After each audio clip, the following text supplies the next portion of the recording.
Okay, today I want to talk a little bit about the movie that came out a few weeks ago called Gods of Egypt. And I want to talk about it because it really touched on some themes that I've been ruminating on for a while now, which is mainly that the idea that the the, the Egyptian mythology of Seth, Osiris, Horus, and Isis, and some of the you know some of the other gods as well, Thoth and Anubis.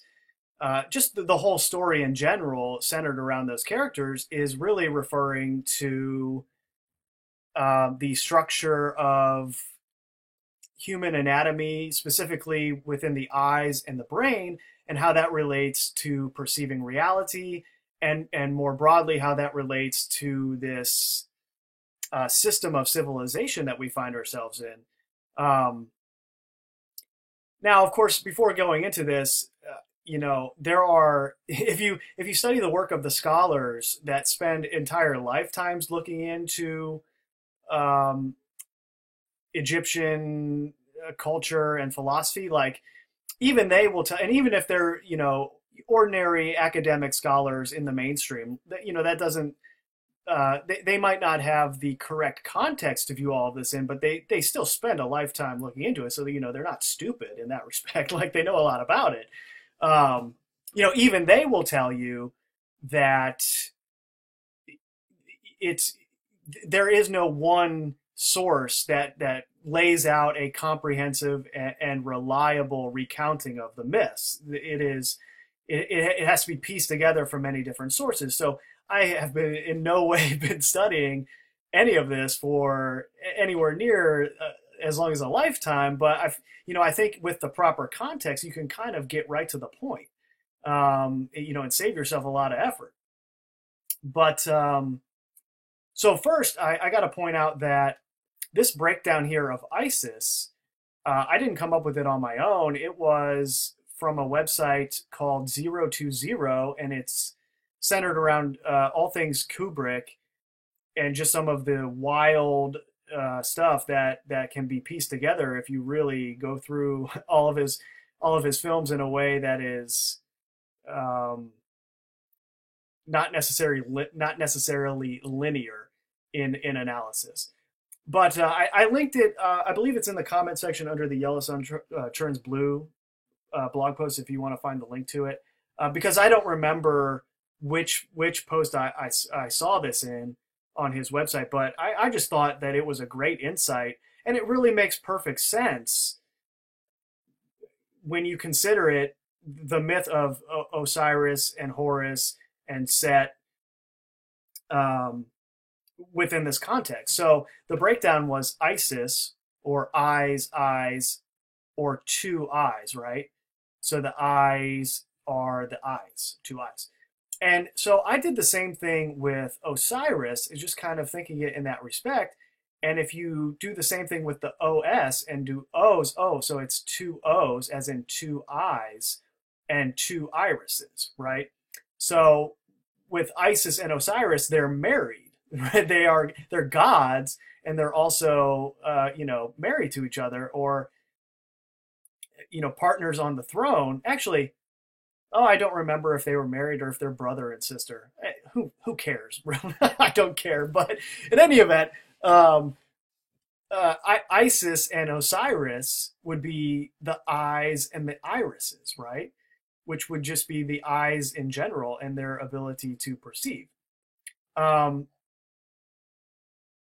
which is why there is the phrase "no man hath ever unveiled Isis," or the limited ability of the physical eyes to interpret, I should say reality, to interpret reality.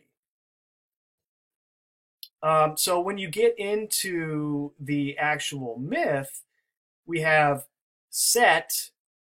Well, this is just the first level is just broadly speaking, right?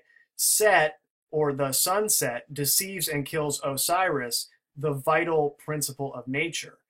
So that's kind of like you can take it down to that base level and say, okay, yeah, they were really just talking about the sun setting over the horizon every night. And then, that was essentially killing Osiris, or the vital principle of nature, because the sun, of course, is what brought life to the living world. And then it would return in, the next morning in the form of, um, how maybe Horus, or however you wanted to perceive it in that way. Um, but metaphorically, Set murders the iris of the two eyes, or the aperture stops. Now, the pupil is the aperture, and the iris is the aperture stop. So it's like you can find the analogy to this in cameras, and how there's the apertures, and you can mess with the settings to let some light in that you don't want, or let some light in that you want, or prevent some light in that you would not want in the shot. Um, so essentially, you can change what you want to see and what you don't want to see through the camera lens. And so your eyes are doing a similar thing, and the aperture is the opening through which light travels. So in this case, Set metaphorically kills the limits to human sight in physical reality as designed by creation. In other words, it takes out the aperture stop, right? It kills O's iris. You see, kills the iris of the eyes. So from there, Isis, or the two eyes, and Thoth, thought, resurrect Osiris, which, as we just said, is the iris, or it can also be seen metaphysically as Sirius, the sun behind the sun, the spiritual sun, or the black sun, however you want to perceive it. As it's recounted in different, magical traditions or literature. But it's missing, the penis is missing, because in the story, Set comes upon Isis and Thoth putting Osiris's body back together, and he takes the body, rips it into pieces, and spreads it all around. Thinking they wouldn't be able to put it back together then, but they do. But they can't find the missing penis. So this symbolically represents that what they're doing is missing the natural power of creation inherent to God nature, meaning God designed all of creation to be able to reproduce in that way. So from there, Isis, or the eyes, and Thoth thought, metaphorically extract alchemical gold from the creator, forging a golden phallus. So Horus is thus born via necromancy of the ritual of life from a symbolic dead/golden phallus, representing a copy of the creator's singular ability to create, i.e., transcending the creation.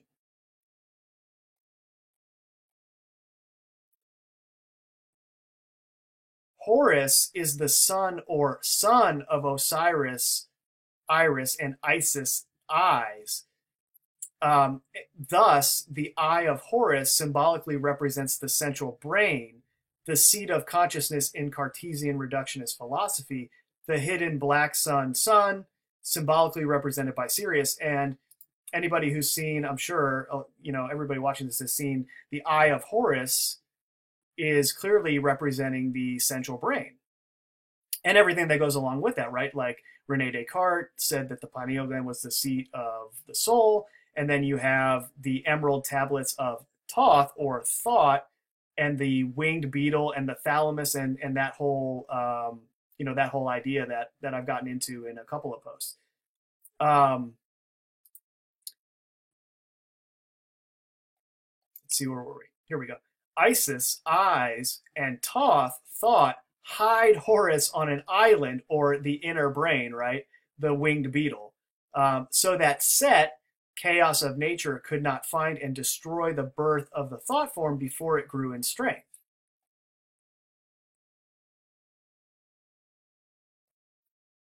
Although reborn, Osiris, or the iris, aperture stop, went to the Duat, land of the dead. And this is because in the story, when Isis and Thoth eventually put Osiris back together, and they mummify him. And there's the idea of the golden phallus, and Osiris is always holding the crook and flail. Um, to well, that can represent a number of things depending on who you talk to. Um, but then there's the supposed opening of the mouth ceremony where the spirit of Osiris came back into the body, and the dead cannot live in the land of the living. So Osiris goes to the underworld with Anubis, and it in that way is viewed as ruler of the Duat. But if we're viewing Osiris as the two irises in your eyes, symbolically the pupil widened when this happened, admitting more incoming rays of light through the enlightened rebellion of Isis and Horus, or this is the same story as Lucifer, the light bearer, right? And interestingly enough, when you're on psychedelics, say psilocybin mushrooms, your pupils widen and the iris or the aperture stop decreases to let a totally different perception in, right? Because when you're on psilocybin mushrooms, not only are you seeing things that you don't normally see, but more information is getting through into your central brain or Horus, right? This is Isis, Osiris, and this is the story of Isis, Osiris, and Horus. And Set is nature or the natural world being overcome by the intelligence of those three working together.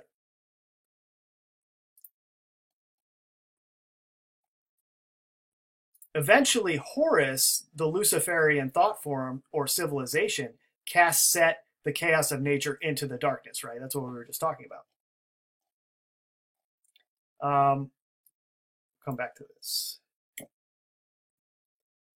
This is why the Wadjet is referred to as both the Eye of Horus and the Eye of Ra. And Ra in the creation story is the creator. Wadjet means green one. So it's a sigil against nature / the creator, or order out of chaos. And I'll just show that. Let's see, where was that? If you look at a Wadjet, it's kind of a lot of them are blue green in their depiction. So it's a blatant sigil against nature, right? Because this is the Eye of Horus, or they would say the Eye of Ra, right? They have replaced the creator with their own intelligence. And that is what civilization represents. And that part that I just got out of that we'll get into later is how Akhenaten was the model that they would follow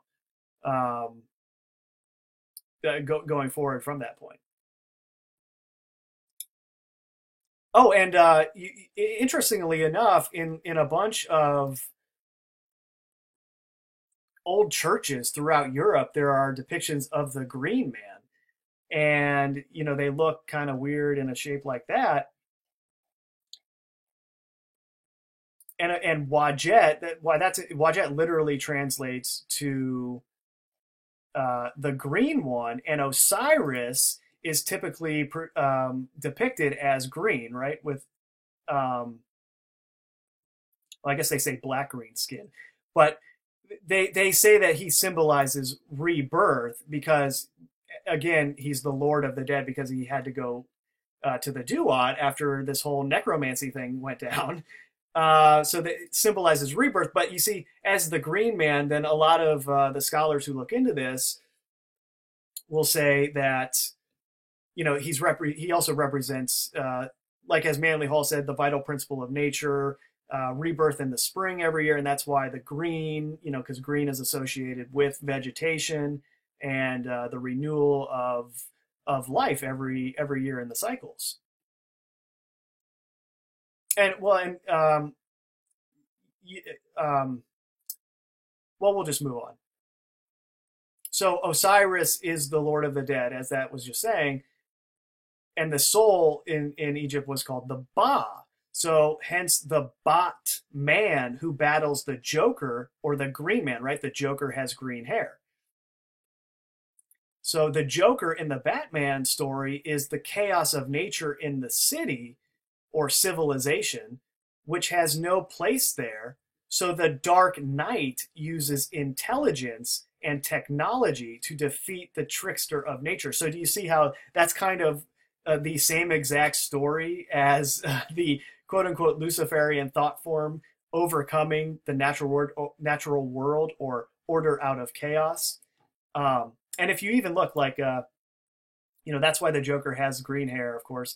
And even the Batman logo has the 33.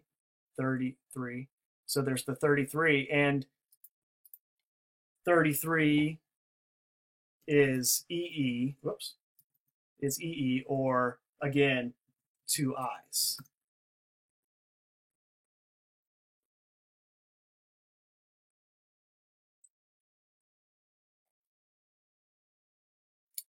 So and just going back to the whole idea of Siri and Sirius, if you go to the actual the Gods of Egypt movie, Set takes the eyes, Isis, from Horus. Now, if you go to the IMDb page, they will say that Isis has a role in the movie, but it's not. I don't remember it being prominent at all. I don't remember them making a big deal out of Isis, because Isis, the character, is the eyes, and you can see this is a close-up depiction of them and how their eyes, and that is the character of Isis in the movie is Horus's eyes, and that makes sense in the general myth itself, because it says that Isis gives Horus magical powers to help him defeat Set when he gets older and strong enough, so on and so forth. So that's like that again. That's saying that the eyes gave the internal thought form power or magical abilities through knowledge.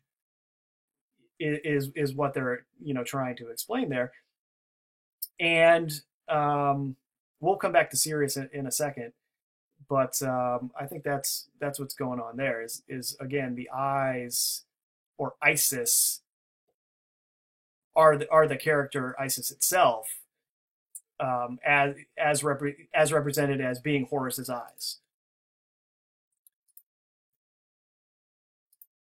So in the gods, and you can even see how they put the pupil into the eye here to kind of give you the bigger picture of what's really taking place in this movie. And so just going over the plot again a little, Set and Horus have a battle, and Set takes the eyes out of Horus's head and then puts each eye in a different place, booby trapped with all sorts of stuff that no mortal would be able to obtain, right? Again, playing on that whole idea that this is the knowledge of the gods that is being obtained. But so a mortal thief steals an eye and returns it to Horus, and this is kind of like the myth of Prometheus or Lucifer, who steals the fire from the gods. I mean, literally, the mortal steals the eye from Set, the god. And Set, incidentally, in the movie is getting his power from the desert, like a fire in the desert, or nature, and is fueling his power. So as the movie progresses, Set steals powers from all the rest of the gods. Like he literally takes Thoth, the brain, which is in the same like crystalline shape as the other gods' powers, like the eyes of Horus, and he assembles all of this into himself through alchemy, right? He goes through this alchemical rebirth, and then with all of those powers of the gods, he goes and kills Ra, or the creator. And then from there, Horus, with the help of the mortal, kills Set and restores Ra to life. So you can see the death rebirth idea there, right? That Horus, the central brain, actually restores the creator to life, right? Um, and so then at the end of the movie, Horus recovers his second eye and makes the mortal his chief advisor, symbolizing the merger of the central brain thought form with reality, or symbolizing this symbol of civilization with reality. And that's kind of, and this is just the brilliance of Hollywood, right? The druids and their Hollywood casting the spells, where if you don't know anything about this, it's just natural, like especially kids that are watching this, they just cultivate that idea where you root for the kind of underdog hero, right? How they depict Set as this evil, like chaos inducing villain, and then you're at the end, you're like cheering that Horus succeeded in victory. And of course, Horus is representing this Luciferian thought form, which all of these people are giving their energy towards through this symbolic ritual of watching it on the movie screen or the film. And that's how the thing subconsciously functions. It's really amazing. So then when you come to Akhenaten's cult of Ra, it was really the formalization of the rebellion against the creator, right? And the obelisk becomes a monument to this rebellion and not a worship of the sun god, quote unquote, Ra. And I mean, yeah, if you just look at any obelisk, that's what it's representing. It's the golden phallus. It is a big fuck you to the creator. It's a middle finger. It's like, yeah, we use our technology and intelligence to build this civilization that is totally anti-nature and anti-life. And that's what these obelisks represent. I mean, to me, who knows what they really represent? That's what it seems like to me. Um, but of course, the backstory is they'll tell you that Akhenaten, he merged Ra with all of the other gods and created the first monotheistic kind of pantheon. Well, monotheism can't be a pantheon, but the first like monotheistic worship worshipful system in Egypt, and that it failed, and then everything kind of returned to normal after he failed. But first, Manly Hall, if I can find in The Secret Destiny of America, he says the world's first Democrat, the leader who had the first social consciousness in the administration of a nation, was a pharaoh of Egypt, Akhenaten. Born several thousand years too soon, he was the first realist in democracy, the first humanitarian, the first internationalist. He saw that the duty of the ruler is to protect for all the right to live well, to think, to dream, to hope, and to aspire. For his dream of the brotherhood of man, he cheerfully gave his life. So again, this is just, a bunch of myths rolled into one. And then you have, Manly Hall worshiping this great first internationalist, because that's what they worship, this system of civilization. And through all of their flowery language, they convince you that this is somehow being done for the benefit of humanity. It's ridiculous.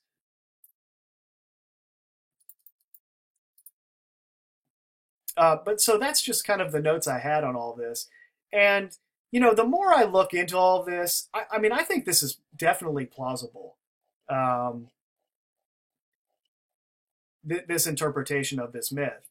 Because this is a true esoteric interpretation, right? Esoteric interpretations they're metaphysical in nature. It's okay, you have it's beyond the physical by definition. So you have your standard view of what your eyes are doing in an anatomy sort of way, and how it's allowing you to see. But then you have the metaphysical ideas of what you cannot perceive with your eyes alone. And I don't know what I'm going to title this video. I'm thinking about messing around a little bit to make a point. It might just be Gods of Egypt, or it might be something else, just to make a point in that regard. But going back to Siri and Sirius, I mean, you can see how I mean, Siri is Sirius. Um, it's totally designed to look like that and to play on that meme. And you know, here it actually kind of looks like Sirius B, I guess the I in Gods of Egypt anyway. But it doesn't matter. It's a binary star system. It's all part of the same thing. So, oh, and then of course that's why the Joker says, "Why so serious?" in those Dark Knight movies, like playing on that same thing. And you know, there's the base level idea about um, Sirius's place in the sky at certain times, representing the cycle where the Nile flooded, and they kind of they'll sell you the idea that they created a religion about that, and it's like, well, yes and no. Like Sirius goes a lot deeper than that. Even if you look into what the Freemasons write about it, I mean, it obviously has a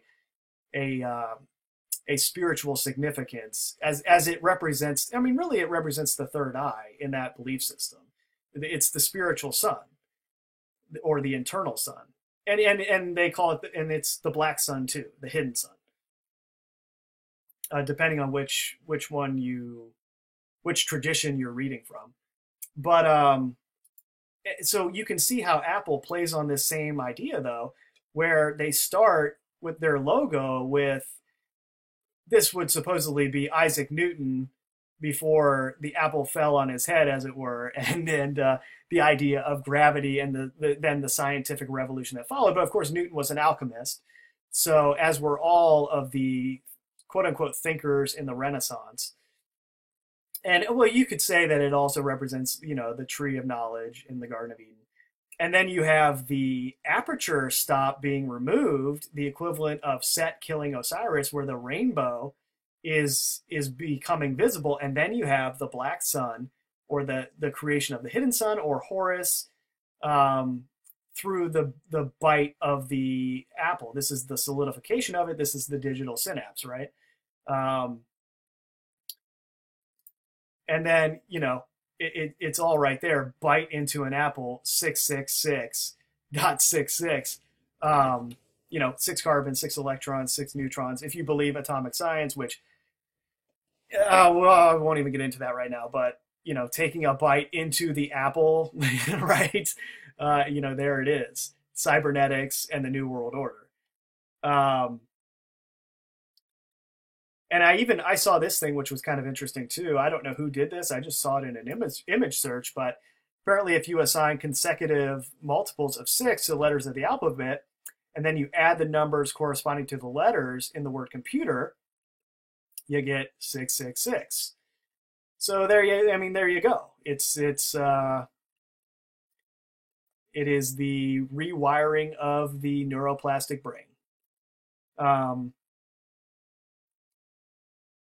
And the more I look into all this, you know, I don't think people will say that, you know, well, first of all, like ancient Egyptian language is in hieroglyphs and there's no vowels. So everyone who's looking into all of this stuff they had to create a system of vowels to even understand the hieroglyphs in any sort of like plausible way. So, you know, these are like sigils that are going back to a time when thought might have been more intuitive and based in image than actual language itself, right? And because of that, people take these Egyptian Hermetic ideas and they say, well, that must have come out at the same time. But if you go and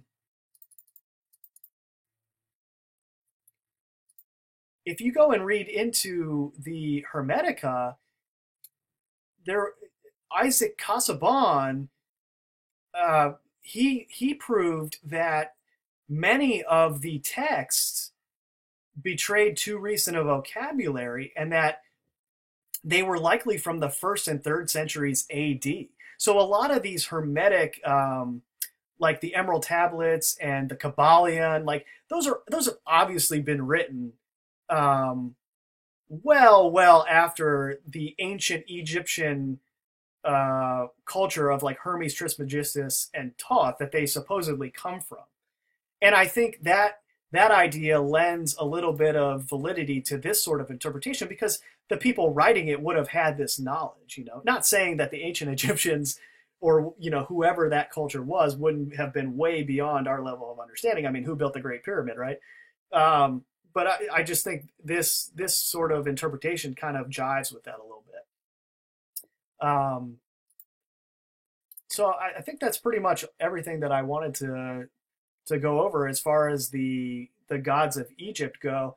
Um, you know, you can take it a bunch of different ways. Like Velikovsky, you know, he'll you can get into the idea of Jupiter. I mean, because there's the eye on Jupiter, and then of course there is the supposed hexagon. Well, of course, all of these images are supposed. Personally, I think that these have been not saying that there aren't actually planets in the sky or you know something that you can see with a telescope in any event.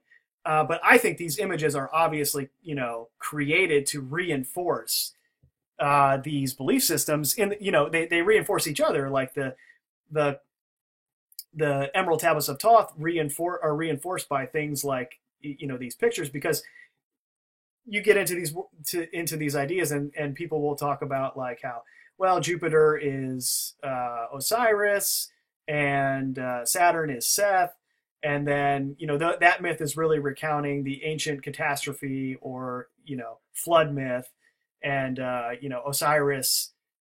Um, well, it depends on who you listen to. Like if you do a Google search, one search will say Osiris is Jupiter and Set is Saturn. The other will say Set is Jupiter and Osiris is Saturn, depending on how you view that, right? If you're viewing it in the catastrophism sense, you would say that Set was Jupiter because it essentially killed Osiris, right? Um,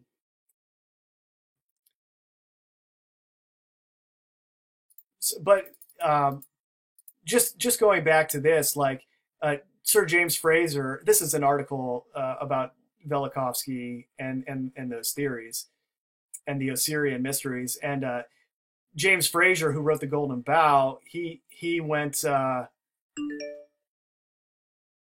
talking again about Osiris as the vegetation god, again going back to the Wadjet, the Green Man, the Green One. But there's an interesting story here about how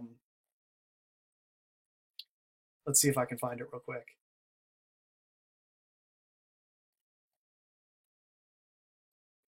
In any event, it was recounting how Osiris, there was a ceremony in Egypt where um, there would be a big float of Osiris, and it would have like a comically enlarged phallus. And again, that's going back to the idea of the obelisk and how this whole story represents the creation of this system of civilization and the triumph of this intelligence over nature, which again is why when you look around, nature is almost reviled by this system. And that's why today they talk about going green, right? They're referring back to this ancient story, and they're giving us this fraudulent environmental agenda to play on that kind of returning idea of the role of nature in our lives. So I don't know. I'm gonna leave it there. I think no reason to drone on anymore. I just thought that was a interesting way to look at the gods of Egypt. So yeah, let me know if you agree or disagree, or you think I'm full of shit.